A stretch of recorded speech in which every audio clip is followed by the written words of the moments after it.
British-Iranian aid workers Nazanin, Zaghari-Ratcliffe and dual national Anoosheh Ashoori arrived in Britain from Iran on Thursday, ending an ordeal during which they became a bargaining chip in Iran's talks with the West over its nuclear program.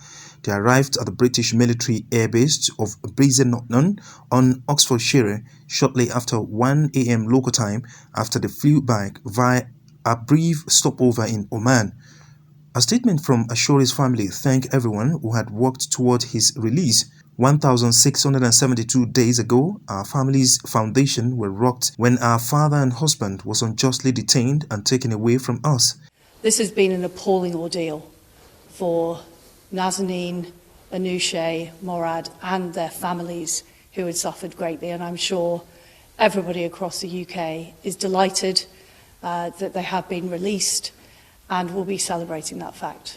In February, as month of talks on reviving a 2015 nuclear deal inched closer to an agreement, Iran, which holds a dozen Western dual nationals, said it was ready for a prisoner swap in return for the unblocking of frozen assets and release of Iranians held in Western jails.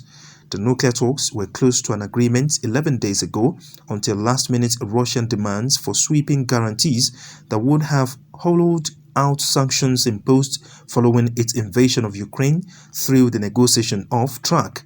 Russia now appears to have narrowed its demands to cover only work linked to the nuclear deal, leaving a small number of issues to be resolved between Washington and Tehran, diplomats say. Separately, British said detained Iranian American environmentalist Murad Tabaz, who also holds British citizenship, had been released on fall on Wednesday. Well, I suppose that we can stop being a moment in history and start being a normal family again.